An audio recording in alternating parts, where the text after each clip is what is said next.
ரட்சகருமாகிய இயேசு கிறிஸ்துவின் இனிதான நாமத்தினால Jesus Christ miracle ministry YouTube channel பார்க்குற அனைத்து உள்ளங்களுக்கு நண்பின் வாழ்த்துக்களை தெரிவித்துக் கொள்கிறேன். இயேசுதரும் இனிய குடும்ப வாழ்வுங்கிற தலைப்பில் என்ன கொண்டு பரிசுத்தாவின் தப்பன் உங்களோட பேசுகிறாங்க. இந்த வார்த்தைக்கு நீங்கள் செவி கொடுக்கும்போது உங்களையும் உங்கள் குடும்பத்தையும் மகிழ்ச்சியும் குடும்பம் ஏதேன் குடும்பம் தேவனாகிய கத்தர் கட்டாயமாக வாழ வைப்பாங்க. ஆதியிலே வார்த்தை இருந்து அந்த வார்த்தை தேவனாக இருக்குன்னு போட்டிருக்கு பைபிள் வசனம். அப்போ அந்த வார்த்தை தான் தேவன். அந்த வார்த்தையாகிய தேவனை நீங்கள் விசுவாசிக்கும் போது உங்கள் வாழ்க்கையில் பலத்த அற்புதங்கள் அதிசயங்கள் நன்மைகளை நீங்கள் லகுவாக பெற்றுக்கொள்ள முடியும். சரி, ஜெபத்தை குறித்து தான் பார்த்துட்டு இருக்கோம். இன்றைக்கி ஜெபத்தை குறித்து என்னங்கிற ஒரு செய்தி பார்ப்போம். மார்க் 1:35. அவர் அதிகாலையில் இருட்டோடு எழுந்து புறப்பட்டு வனாந்தரமான ஒரு இடத்திற்கு போய் அங்கே ஜெபம் பண்ணினார். அப்போ ஏசாப்பா என்ன போட்டிருக்கு, நைட்டு முடிஞ்சு அதிகாலையில், அதாவது நைட்டுனா அது ஒரு 11:59 நைட்டு முடிஞ்சிருது. அப்போ அதிகாலையில் என்ன செய்கிறாங்க, ஆண்டவர் எந்திரிச்சு போய் என்ன செய்கிறாங்க, ஜோம் பண்ணுறாங்க. பிதாவாகிய தேவன்கிட்ட என்ன செய்கிறாங்க, ஜோம் பண்ணுறாங்க. நைட்டெல்லாம் ஜோம் பண்ணிட்டு தான் காலையில் தான் ஆண்டவர் என்ன செய்கிறாங்க, ஊழியம் பண்ணதுக்கு போகிறாங்க. கண்ணு தெரியாதவங்க, வாய் பேசாதவங்க, காது கேட்காதவங்க எல்லாத்துக்கும் என்ன செய்கிறார் ஆண்டவர், அதிகாலை ஃபுல்லாக ஜோம் பண்ணிட்டு தான் காலையில் போய் என்ன செய்கிறாங்க, ஆண்டவர் அவங்களுக்கு சோம் கொடுக்குறாரு ஏசப்பா. அப்போ அதிகாலை ஜெபம் ரொம்ப ரொம்ப முக்கியம். ஊழியம் பண்ணுற சகோதர சகோதரிகளுக்கு அதிகாலை ஜெபம் ரொம்ப ரொம்ப முக்கியம். ஏன்னா மேக்சிமம் நீங்கள் ரொம்ப ஒரு 9-10 மணிக்குலாம் படுத்துட்டிங்கன்னா ஒரு 3 மணிக்கு கூட எந்திரிச்சு என்ன செய்யலாம், ஜெபிக்கலாம். 4 மணிக்கு எந்திரிச்சு ஜெபிக்கலாம். ஏன்னா நீங்கள் 4 மணிக்கு ஜெபிக்கும் போது எனக்கு தெரிஞ்ச ஒரு பெண்டிகாஸ்டில் உள்ள ஒரு சிஸ்டர் சொன்னாங்க, உண்மையாக ரகசியம். அதிகாலையில் 4 மணிக்கு பரலோக வாசல் எல்லாம் திறந்திருக்குன்னு சொல்கிறாங்க. அப்போ அதிகாலையில் நீங்கள் ஜெபிச்சு பாருங்கள். அந்த ஜெபத்தில் அந்த உங்களுடைய அந்த ஜெபிக்கும் போது அந்த கிருபை உங்களுக்கு புது கிருபியாக இருக்கும். அதிகாலையில் ஜெபிக்கும் போது அதிகாலையில் எந்திரிச்சாலே அந்த நாள் ஃபுல்லாக ரொம்ப ரொம்ப ஃப்ரெஷ்ஷாக இருக்கும், ஒரு புத்துணர்ச்சியாக இருக்கும். ஏன்னா அந்த காலத்தில் பழமொழி சொல்லுவாங்க, சூரியன் உதிக்கிறதுக்கு முன்னாடி எந்திக்கிறது ரொம்ப நல்லது அப்படிம்பாங்க. அப்போ அந்த சூரியன் உதிக்கிறதுக்கு முன்னாடி நம்ம எந்திரிக்கும் போது நம்மளுக்கு அந்த நாள் ஃபுல்லாக என்னது, ஒரு எனர்ஜியாகவும் ஒரு என்ன சொல்கிறது, நம்ம உடம்புல ஒரு விதமான ஒரு புத்துணர்ச்சியாகவும் கூட என்ன செய்யலாம், நம்ம உணர முடியும். அப்போ அதிகாலையில் தான் ஆண்டவர் என்ன செஞ்சாங்க, பிதாவாகிய தேவனிடத்தில் ஜெபம் பண்ணிட்டு காலையில் தான் என்ன செய்கிறாங்க, போய் ஊழியம் பண்ணுறாங்க. காலையில் தான் என்ன ஊழியம் பண்ணுறாங்க, வியாதிசருக்கு சோம் கொடுக்குறாங்க, எல்லாமே பண்ணுறாங்க. அப்போ நம்மளுக்கு வாழ்க்கைக்கு நம்மளுக்கு முன் உதாரணம் ஏசப்பா தான். கிறிஸ்தவ மக்களுக்கும் வீடியோ பார்த்துட்டு இருக்க சகோதர சகோதரிகளுக்கும் நம்மளுடைய வாழ்க்கையில் ரோல் மாடல் ஏசப்பா தான். அப்போ ஏசப்பா என்ன செய்கிறாங்க, அதிகாலையில் ஜெபம் பண்ணுறாங்க. அதனால் நிறைய சகோதர சகோதரிகளுக்கு பார்த்தீங்கன்னா வீடியோ பார்த்துட்டு இருக்கவங்களுக்கு 9 மணி 10 மணி தான் அதிகாலையாக இருக்குது. ஏன்னா அப்படி தான் எந்திக்கிறாங்க ஒரு சில சகோதர சகோதரிகள். 9 மணிக்கு எந்திக்காங்க, 10 மணிக்கு எந்திக்காங்க. அப்போ எந்திரிச்சிங்கன்னா அன்றைக்கி ஃபுல்லாகவே உங்களுக்கு என்ன செய்யும், சோம்பேறியாக தான் இருக்கும், ஒரு மாதிரி புத்துணர்ச்சி இருக்காது. அன்றைக்கி ஃபுல்லாக உங்களுக்கு ஒரு மந்தமாக தான் இருக்கும். ஆனால் இந்த ரகசியத்தை தெரிஞ்சுக்கோங்க. மேக்ஸிமம் நினச்சிங்க 6 மணி இல்லைனா 5 மணிக்கு அதை எந்திங்க. 5 மணிக்கு எந்திங்க, ரொம்ப நல்லது. 6 மணிக்கு எந்திங்க, அதோட ரொம்ப நல்லது. இந்த மாதிரி எந்திரிச்சு ஜெபம் பண்ணி பாருங்கள். ஏன்னா காலையில் நீங்கள் என்ன செய்யணும், தேவனையும் அவருடைய நீதியும் தேடும் போது உங்களுக்கு மற்ற எல்லாம் கொடுக்கப்படும் வசனம் சொல்லுது.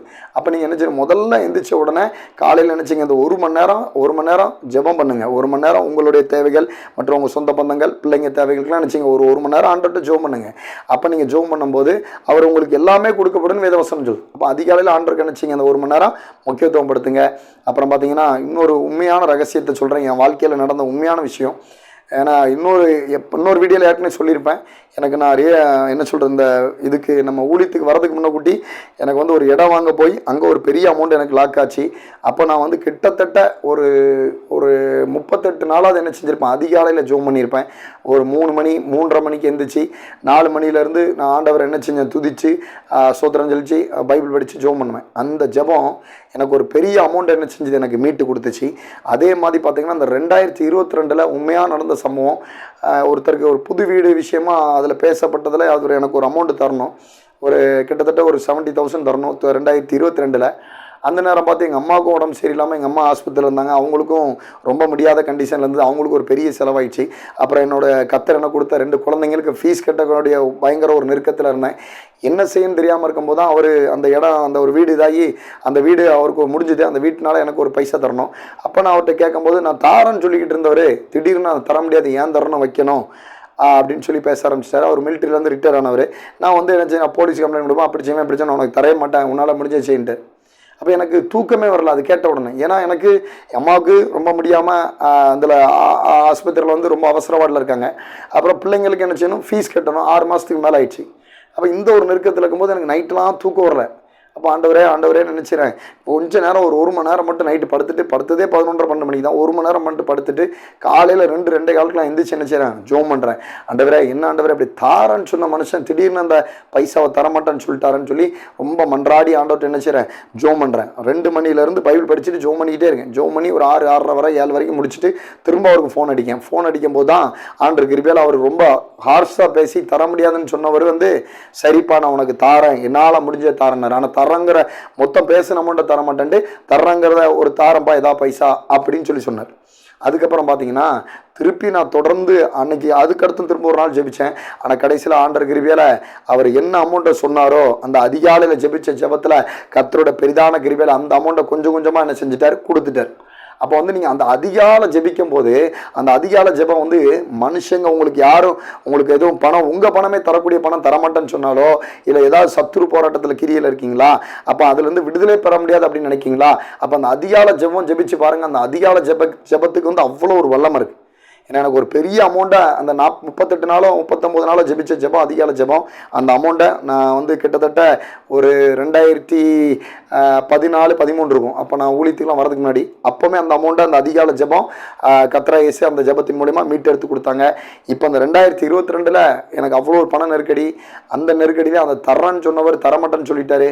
அப்போ அந்த நைட்டு 2 மணிலேருந்து ஜோம் பண்ண ஜெபம் அடுத்த நாள் காலையில் நான் உனக்கு தர்றேன்ப்பான்னு அவரே என்ன செஞ்சுட்டார், ஆண்டவர் அந்த பணத்தை தரதுக்கு ஒப்புரவாக செஞ்சாங்க.